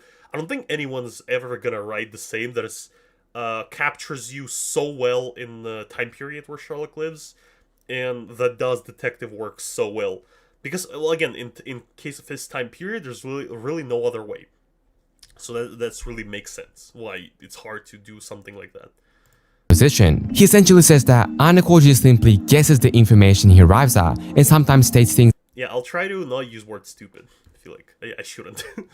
That we don't know how he arrived at. He's not exactly wrong, as he's only watched the anime, which I spoke about multiple times in comparison to the light novel and how he omits a lot of details, such as making Ayanokoji know information without showing how he learned them. But besides not bothering to read the novel, he also didn't bother to watch my video, as I explained the way Ayanokoji reaches conclusions for the feats we talked about. In fact, I do that for both characters. How did Ayanokoji know Kamuro was lying about working with Arisu? He noticed a logical inconsistency in their motivation. This doesn't require external information, he just used logical reasoning. He used logical reasoning, but he didn't explain it. Like I said, show, don't tell. Or at least tell us how you did something. In their motivation. This doesn't require external information, he just used logical reasoning. How did Johan know that Richard was using alcohol as a coping mechanism? He saw them too. There's a scene at the beginning of the same episode where he's sitting in a bar and refusing to get drunk. Or he's sitting with his friend as well, and he refusing to get drunk again. Investigated his past records and found out that he was completely sober when shooting that young boy. We weren't told how he got this information, but logically speaking, he could have got it from John Suk, or perhaps otherwise through other methods of his influence. How did Ayanokoji know that? The thing is, I feel like asking Johan, where did he learn something, or how did he know some stuff about the detective in this specific case? Detective, again, we saw all of the things that Johan is talking about, we saw within the same episode. We saw him talking to his ex-wife about the situation where he almost he offed a criminal as he thought, and then turns out it was just some orphan, I think, who was not guilty. He was in a bar with his friend. His friends was encouraging him to get drunk, and the detective said that he shouldn't because he's trying to quit. There's scenes where he has an emotional trauma from the time where he offed someone. That explains how Johan can know this, because he could have just been there with the detective, because it's shown in the anime that he often just like cross-dresses to spy on people or to trick people. So I think it's not a problem for him to just spy on the detective, who at the time he was already trying to get rid of. So that's how he could have known. In case of Ayanokoji, I don't think there's ever scenes like that. I'm pretty sure almost all the time he just like, I looked at you, I know you. Just like how he looked at the bald guy who had a security card or whatever it's called, the card of a leader. Right away, for some reason, realized he's not the actual owner of the card. He's trying to trick people. Like, come on. Bring back Hunter x Hunter, yes! Through other methods of his influence. He's explaining nothing, I guess. How did Ayanokoji know that Yagami hated him deeply and created a strategy to expel him around? Yeah, so like, he doesn't explain nothing. He explains, like, basically, from what I'm getting, he is trying to say, well, Ayanokoji gets stuff out of nowhere, so does Johan. That's the stuff he's trying to say right now. But that's not true. Johan, even though he himself doesn't show everything, because he's an antagonist, so he shouldn't be on screen like most of the time, we see via other characters actions that Johan knows, or that Johan does, which makes sense because you shouldn't have your villain just doing everything in the story. I feel like that is just logical. So, but in case of Ayanokoji, even though he's the main character, it's enough for him to just look once at someone and realize their intentions, without explaining what exactly in those characters gave it away. And created. Okay, the security card didn't require much explanation. I think it did, because I remind you, there was a situation with the security card. Two characters appeared in front of Ayanokoji as he was hiding. One of them had the card, one of them didn't. Ayanokoji looked at them and realized that the guy that has a card is too confident to just be alone, therefore it has to be a trick. Therefore he realized that the second guy is actually the owner of the ID card. That's literally how it went. I don't know how he realized that it was a trick. How did he know that this guy was overconfident when he saw him for the first time? Okay. A strategy to explain him around that. He analyzed a small amount of information he had from Amasawa and his observations of the agent's relationship with Tsukishiro and concluded the type of treatment that the 5th generation was getting, using his knowledge of psychology to uncover an inferiority complex. How did Johan learn again, over here. Let me listen to that again. Of his influence? How did Ayanokoji know that Yagami hated him deeply and created a strategy to expel him around that? He analyzed a small amount of information he had from Amasawa and his He analyzed a small amount of information. Observations of the agent's relationship. It was up to Yagami's choice whether or not he wanted to be expelled. It wasn't me who decided whether it was black or white. He was playing with fire, here and then, just like he expelled a student from first year C. He contacted Kushida pretending to be her former junior, and he used the information he was giving to control and manipulate her. He provoked... Bruh, like... I'm reading this, and I don't see... How did he know? How did he know that? He was also like... Maybe there's more... maybe like the piece that he's showing is just like small piece. There's more information. So it's all... So it was all connected. Yeah, sure, Ayanokoji. With Tsukishiro and concluded the type of treatment that the 5th generation was getting, using his knowledge of psychology to uncover an inferiority complex. How did Johan learn Shuwa's lifestyle and isolate him? He took a job as Shuwa's Friday reader, from which he gathered information about Shuwa's life, his blindness and general history. From there, he found out the missing sun link and used Carl to connect the Shu world. We have no... Bruh, even in here, maybe I am biased. But even in here, he was just talking about Ayanokoji. Like two situations he talked about, Johan and Ayanokoji. In case of Ayanokoji, he just says he analyzed the smallest detail of another guy from White Room. In case of Johan, he explains what exactly Johan did. And isolate him. He took a job as Shuwa's Friday reader, from which he gathered information about Shuwa's life, his blindness and general history. From there, he found out the missing sun link and used Carl to connect the Shu world. We have no idea how Johan knew about Margot Langer. So here's the thing, that's again what I mean when I'm saying you shouldn't compare those two characters. In case of Ayanokoji, he quickly realized something. We don't get exactly full explanation besides the answer that Ayanokoji deduced. In case of Johan, we get a whole sentence where he started working for the guy. That's how he learned information about him. That's how he realized that the other guy who was reading him Latin text is his son. Therefore, he tricked the rich guy by giving him information that this is actually his son. That's how he got his trust. I feel like that plan makes sense. We see it, and we know where exactly Johan... Like, we know Johan's thought process. In case of Ayanokoji, there's nothing. It was just like, Ayanokoji just analyzed a little bit of information. Okay. Nor Carl, nor the connection to Shuward. It's all based on pure interpretation from the readers. Yes, you can argue that somehow Johan got access to our letters archive, and perhaps he still recognized Shuward. Bruh. The guy told him that he's... If I remember correctly, correct me if I'm wrong, he told Johan that he is his son. And he had a rabbit's paw, or bunny paw, whatever, as a proof, which his father gave him. So that's how Johan knew that that's his That's his lost son. Well, no, Johan. That's how this guy's lost son.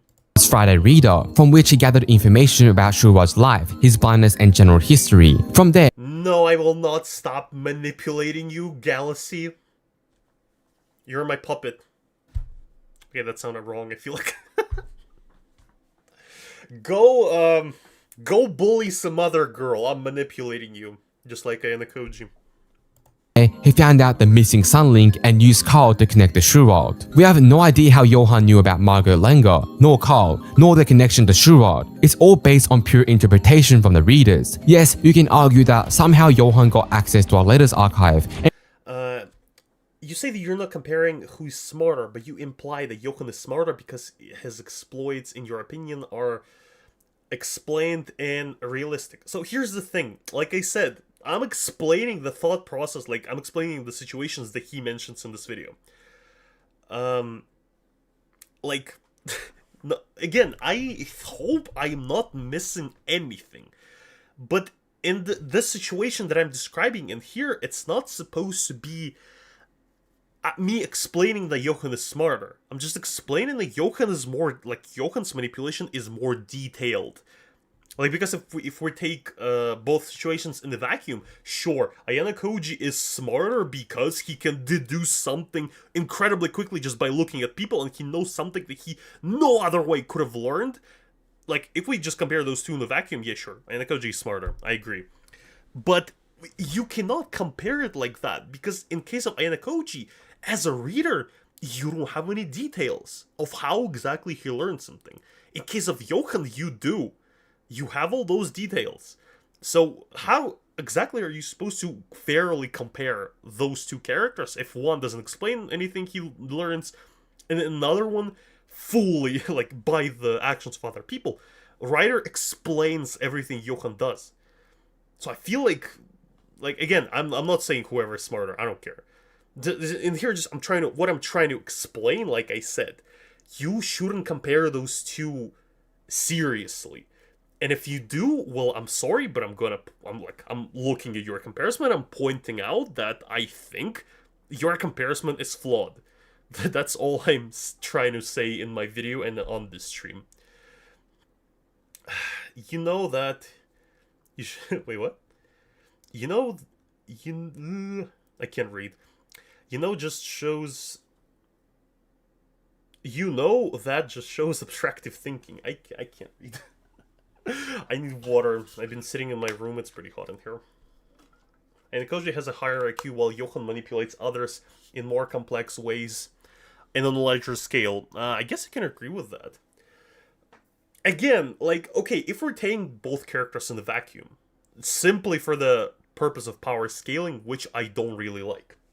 Again, a series power scaling. For comedically comparing powers, like, comparing freaking Bakugo to Reza, no problems, absolutely. Like I said in the video, 0 problems, it's funny as hell. Comparing Johan to Ayanokoji, in vacuum, Ayanokoji is smart. No doubtably. Because his story, like the purpose of the story where Ayanokoji is to make him seem unbelievably smart. And if you're not looking into details, he's gonna seem that way. The purpose of Johan's story is different. The purpose is not to show that Johan is incredibly cool and incredibly smart. No, it's to give you the exact thoughts about how some people treat human lives, how some people generally don't care about human lives and they can take it away whenever they want, how some people can actually help you despite, like, you hating them. Like this kind of mature ideas, I feel like, is what Classroom of the Elite simply misses. Like, about all the corruption in society that Monster mentions, the wars, the loss in wars, the freaking orphanages that appear after those events. Like, it's complex situations that Monster covers. So comparing villain of that kind of story to Classroom of the Elite, where the main character generally, like, I want to be smartest in the smartest class because I deserve it, and I want to prove to my dad that I'm actually cool and not as edgy as he thinks I am, even though I'm pretty edgy. Then, I don't know. I don't know, throw freaking rotten potatoes at me, but that's my opinion. That is my opinion. And perhaps he still recognized Shurat from when he saw a glimpse of him as a child. But meeting Carl was out of pure chance, and it was only because of their consecutive Violet Evergarden. Bruh, I think I saw it, but I have no idea what happened. I don't remember. I was like 14 when I saw it. Maybe I'll ever watch it. I'll add it on my watch list too. days that the relationship bloomed, and Johan heard about Carl's mother and connected the dots. If we use a dualist perspective, then only Ayanokoji has feats that can still stand, while the stories themselves fall apart logically. While if we use a Watsonian perspective, then both characters have extremely impressive ability to gather information and use it to make conclusions that help their strategies. My critique says that Ayanokoji only deals with high school kids, and that his show is that Ayanokoji. Wait, what? What did she say? He corrects himself. My critique. Conclusions that help their strategies. My critique says that Ayanokoji only deals with high school kids, and that his show is PG. Ayanokoji wants to prove that he isn't special, though. To prove that that anyone can be as good as him. Well, here's the thing. Again, I've heard that take multiple times, that he's trying to prove to his father that people in the White Room aren't are humans too, so to speak. I'm oversimplifying it, but still. But I am not sure it correlates with how he acts. Because, like I said, Ayanokoji successfully gave trauma to at least several students, which he did not have to do. And I feel like the only reason it didn't go anywhere because the characters just forgot about it. But realistically, he traumatized them. I'm going to sue YouTube CEO for another freaking... I don't know. Wait, what's up with the ads? I don't know. I don't show any of them. Is there really that many? YouTube Premium, I guess that's the solution. They want you to get it. Most say that they don't have any an argument for Sochi so far too unrealistic because... Well, I mean, maybe. 13 and doesn't have deaths. So because of that, he can't be smart. That's an interesting argument as well. I want to listen to it fully. Conclusions that help their strategies. My critique says that Ayanokoji only deals with high school kids, and that his show is PG-13 and doesn't have deaths. So because of that, he can't be smarter than Johan. However, that's no, Nucha. Like I said, that doesn't mean that he can't be smarter. That means that comparing to them it's gonna be a flawed comparison. Because Classroom of the Elite is PG-13. It doesn't, like, Ayanokoji is limited by its world, essentially. That's what I meant. Because, he can't do anything drastic to prove his point. And when he does something drastic, or like when other characters do something like torture people, everybody just forget about it. Because that's a children's, well, it's not a children's story. It's a teenage story, essentially. Like, what happened to freaking Ayanokoji when he beat up several people? Or what happened to the villain? I forgot his name. What's the villain of Classroom of the Elite? The main antagonist, I keep forgetting. The guy with long hair. Like, when he tortured Kurosawa. Wait, no, bruh, the names in the Classroom of the Elite freaking miss me. Who did he torture? Freaking... His girlfriend, what's her name? I keep forgetting it. Whatever, I'm not gonna check. Yeah, Ruin. Thank you. When freaking Ruin tortured people, what happened in the end? Nothing, because the story just forgot about it. He unironically tortured girl in -degrees winter temperature by pouring water on her, and that's it. And I call it, like, nobody considered reporting it to the teacher or something, because Suro, when he did nearly the same and he just beat up several bullies, he almost got expelled. He went on a trial in this very elite school. Ruin, meanwhile, just got away with it. Because, why? Because he talked to Ayanokoji and they just freaking forgot about it. Like, I don't know.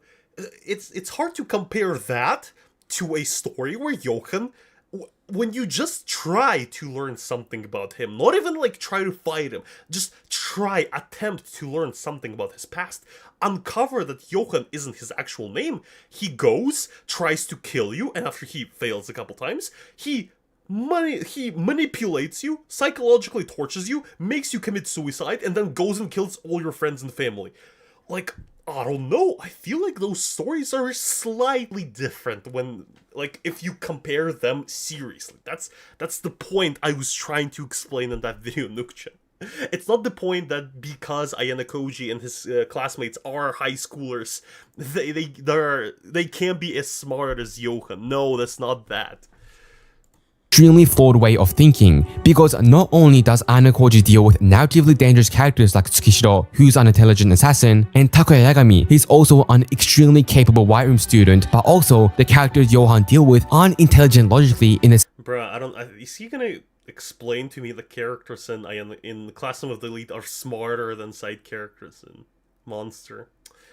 same way the Classroom of the Elite characters are. Besides Runge, whose only feat of intelligence is his acute senses and good memory, is there really any other character in Monster that showed feats for high intelligence? Or should we simply assume they're smart because they're in a narrative position to be so? Yeah, I'm not gonna debate Nucha. I feel like that's pointless. Like, this isn't that serious of a discussion for us to go and actually like debate each other. We both dropped videos on it. I feel like that's the end of that. This is like, I watched his video on stream right now. I feel like we don't need to go farther than that. I mean, if he wants to, sure, but I don't think it's necessary. That would be unfair, like saying that Anthony— Okay, 2 comments just said it explained in light novels, what I just said. Please give me an explanation. I wouldn't mind reading it. Maybe if you're interested, also to prove me wrong, give me a chapter of the book where that happens, like where it's explained that Anyway, I was saying Ayanokoji's way of helping is twisted. Betrayal, Hirokita to broke her mentally just because he wished she surpassed him. Again, questionable methods, which only worked, I feel like, because the story needed to. Resta is smarter than Johan because Resta worked with the SBK, and Everything is explained in the novel, of course. Everything. He must be stupid. He's making video without even knowing the source. Well, I don't know. Maybe. I mean, maybe if you're talking about Nucha, maybe like he just didn't think it was necessary to mention it. Like, again, as someone, I'm assuming Nucha read all of the 40 books of Classroom of the Elite, therefore he's more qualified to talk about this than I am. Then, yeah. technically aided in capturing and defeating Light, and Light essentially subjugated the— Wait, what?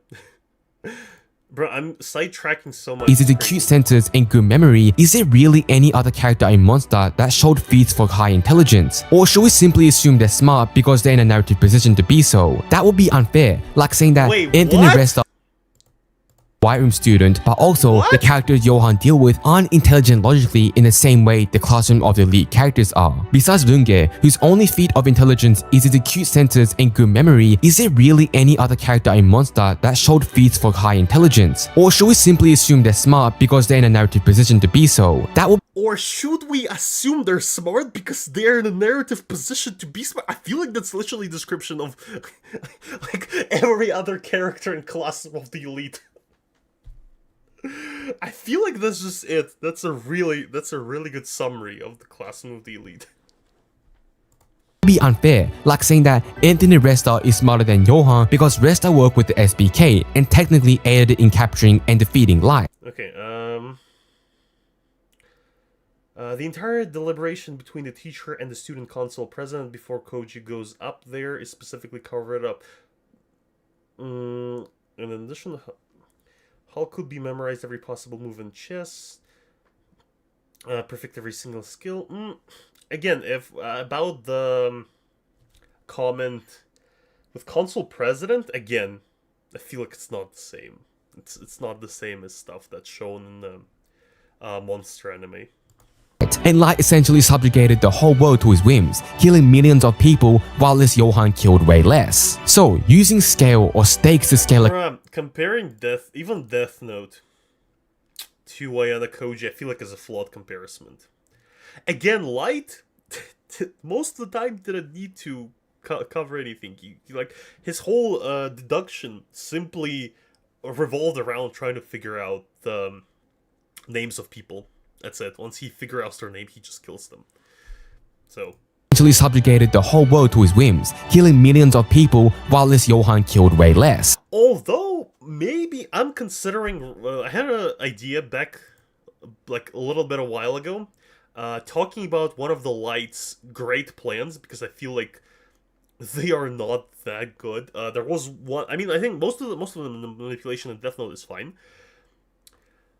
But Light, that time when Light gave book to a random guy and erased his name in hopes that he's later gonna catch him, that's such a dumb plan when I think about it. That's the dumbest shit I've heard ever. Harakita... okay, maybe you're onto something. Maybe Harakita is better than Light. Because when I think about it, I have this knowledge... which I've never questioned, that Light is a great, like, smart guy. But when I think about some of his plans, they're such based on luck that there's no way I can say that he's smart. When I think about it, maybe I should make a video about it. Okay. So, using scale or stakes to scale a character's intelligence ends up with such illogical interpretations. I think I made sufficient arguments debunking his false claims, so I'll... Sure did, buddy. Sure did. Only I think you misunderstood. Again, I'm going to repeat myself for the 10th freaking time, since he's sort of repeating himself. The point of my video was to say that it's a flawed comparison you have, because those two characters are very different. I get it that in the power scaling community, it's normal. It's considered okay to just compare characters from a very random stories because it's cool and because it's fun. But again, if you can do that, I can say my opinion about that. That's the internet. We all just do that. I feel like that's just simply the way to go. So since I a little bit disagreed with the way you run things in power scaling community, again, I wasn't only answering to you, Nucha. It was some other posts I mentioned as well, and mostly it was an overall response to the Ayanokoji is better than Johan opinion, which I saw a lot on X and Reddit. It wasn't just your video.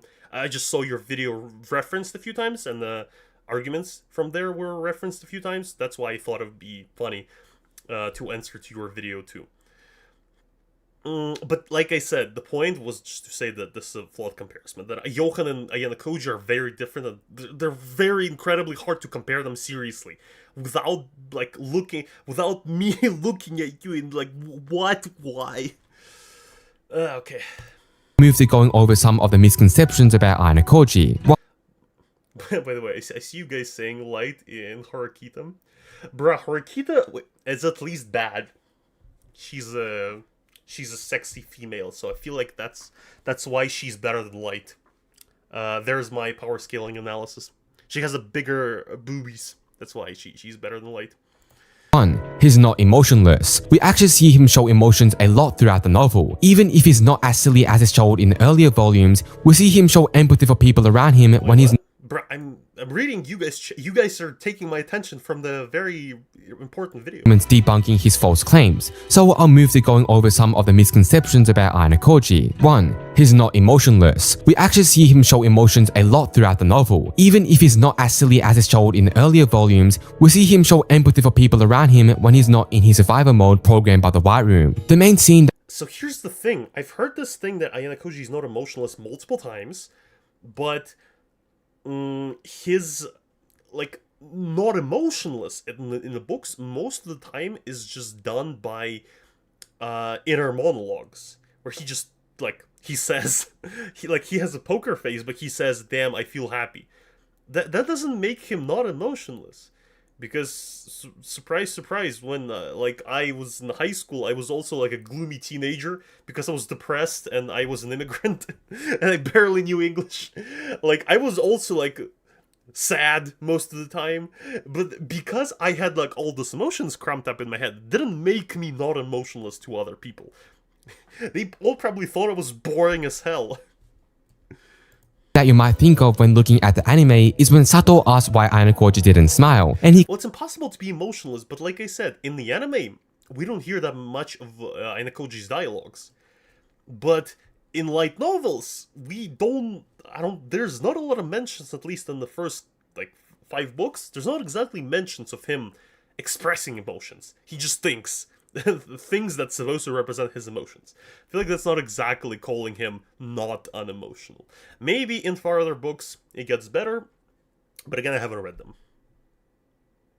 claims in his monologue that he didn't deem her worthy of that. Extremely off-putting and sociopathic thing to say, but novel Ayanokoji actually monologues that he enjoyed his day with her, but didn't smile or laugh because he didn't want to give Sato any false hope in them having an actual relationship, because he understood that he isn't the type of person she's looking for, and that he can't be a proper significant other to anyone due to how he thinks. I have a video on season 2 comparisons with the light novel as well that you guys can check. 2. Ayanokoji's opponents are mere high school kids. Almost all of the characters in the main cast have their own collection of impressive feats. None of them Bruh, when I was saying...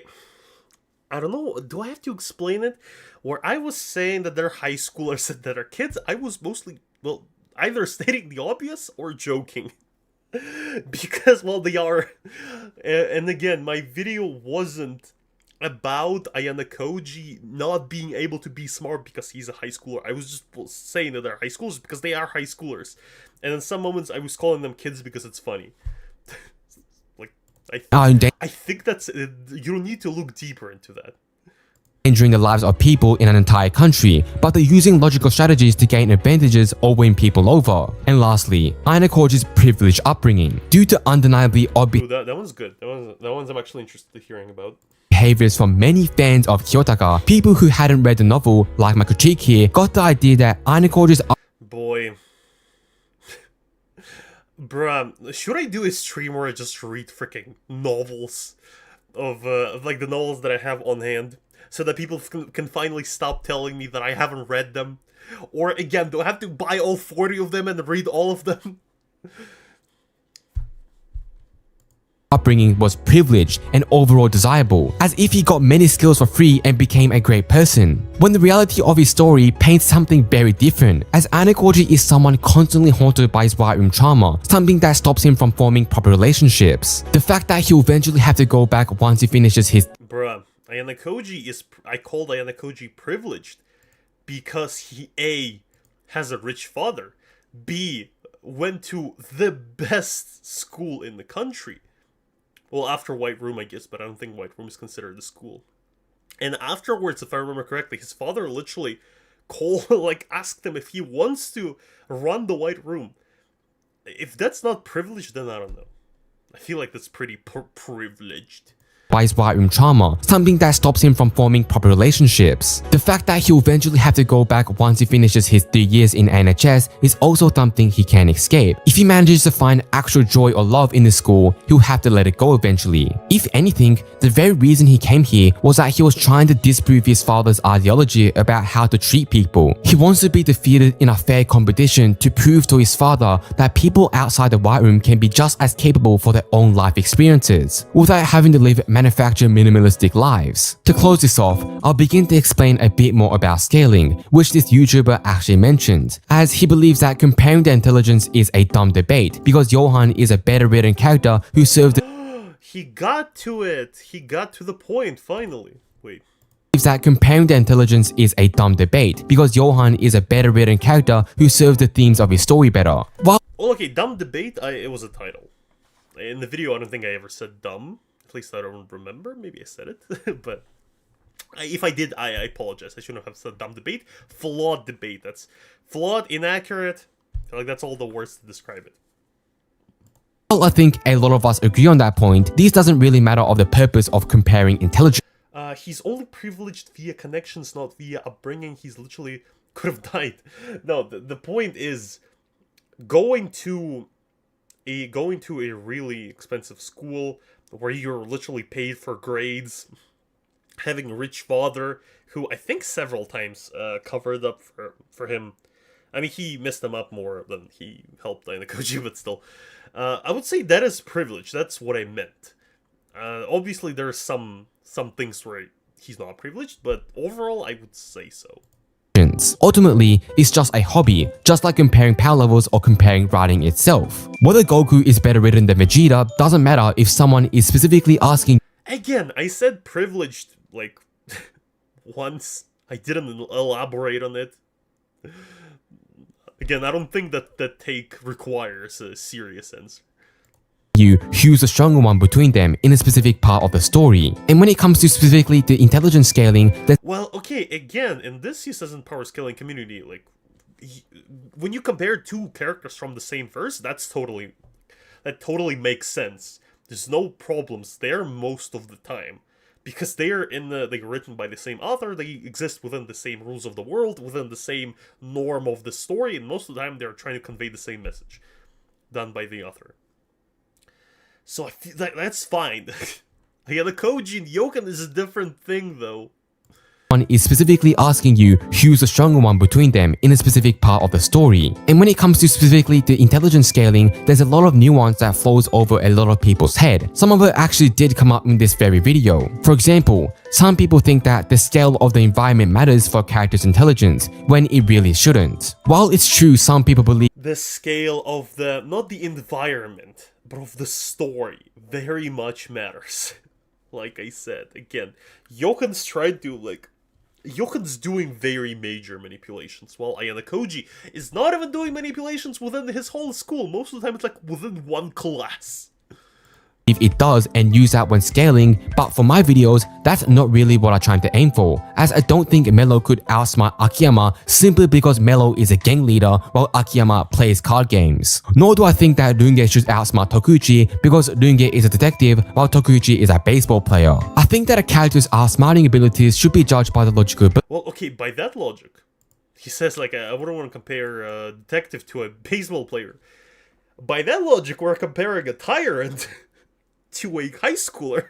Because Johan, again, I remind you, I said at the beginning of the stream, I'm gonna remind you, he was compared to the freaking leader of certain Germans in the story. Unironically, in Monster, there was a dialogue where they say that if Johan was replacing that German, like the Austrian artist, who knows where he would have went.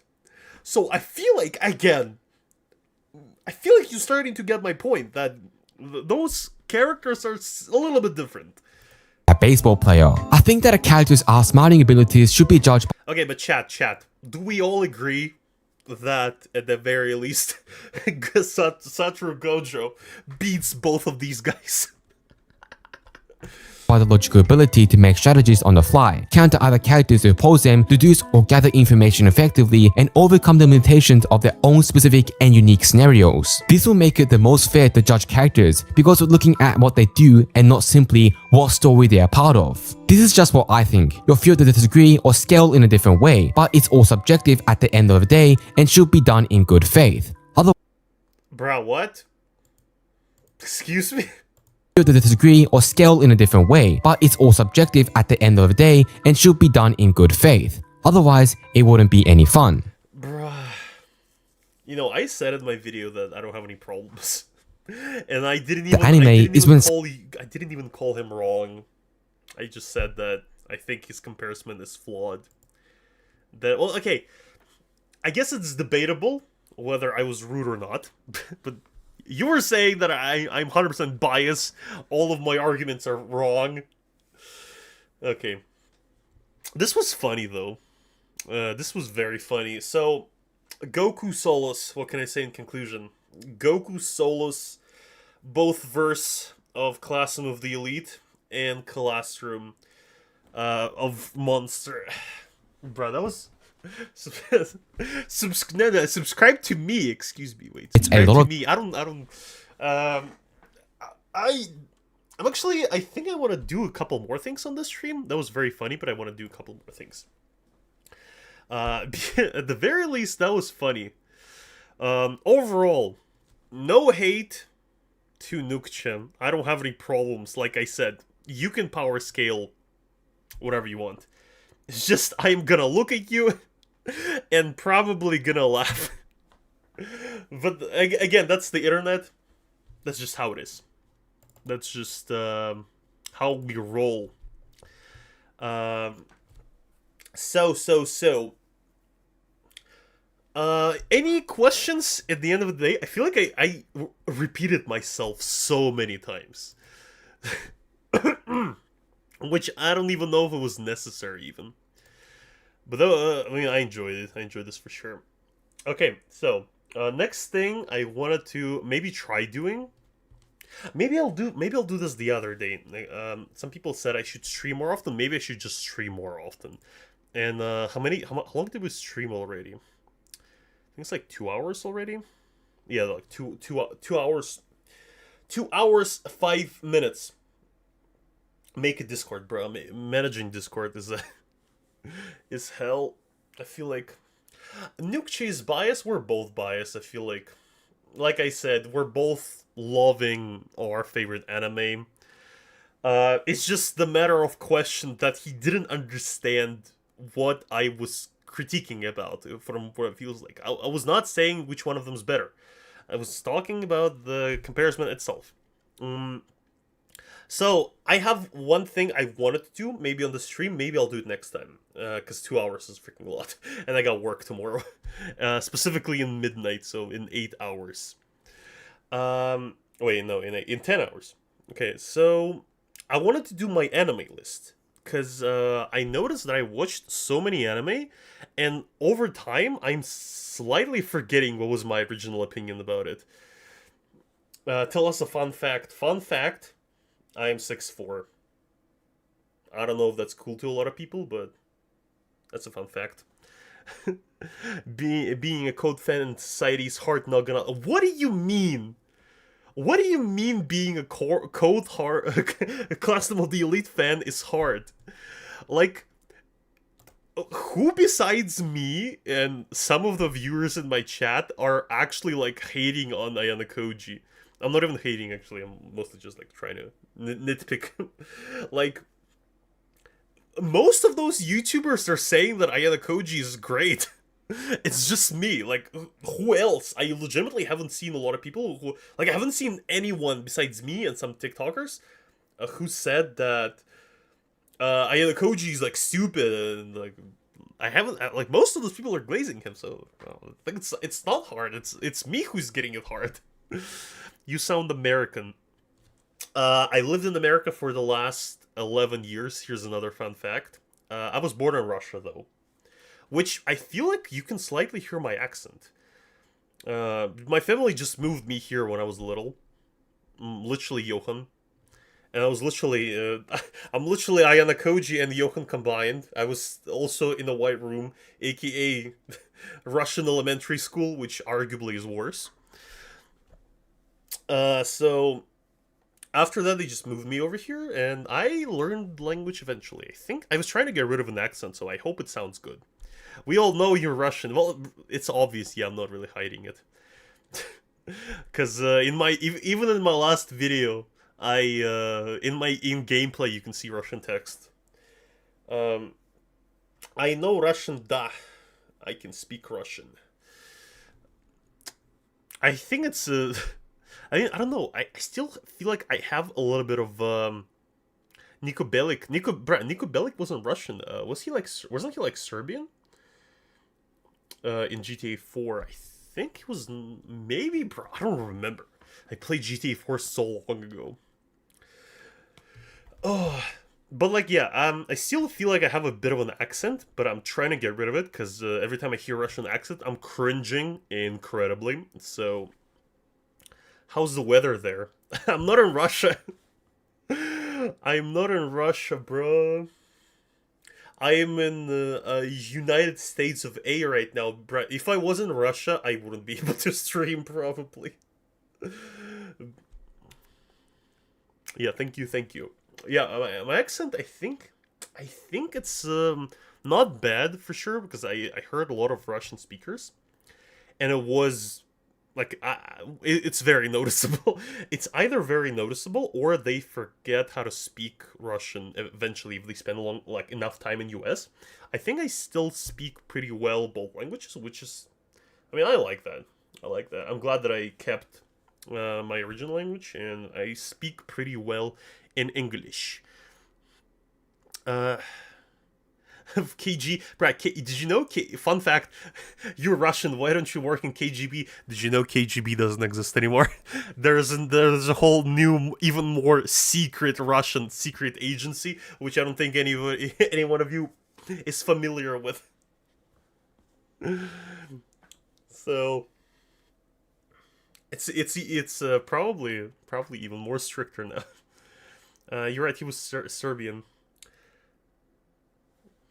Yeah, Niko Bellic was from Serbia. I don't think Rockstar at the time would have made a Russian main character. I feel like they wouldn't do that. You have more accent in English than in Russian. I guess because I still speak Russian pretty often. I have a lot of Russian friends. I still read and watch Russian videos and literature. So I think I still pretty well speak Russian. Say something in Russian. Я сейчас, наверное, пойду спать уже, потому что я задолбался. Okay. Bruh, on the other hand, this stream was more successful in a way. I really thank you everyone who joined and typed in chat. Because we had, I think, 30 people at peak of online viewers. That's better than last stream, so maybe I'll stream more. I just need, topics, I feel like. Because,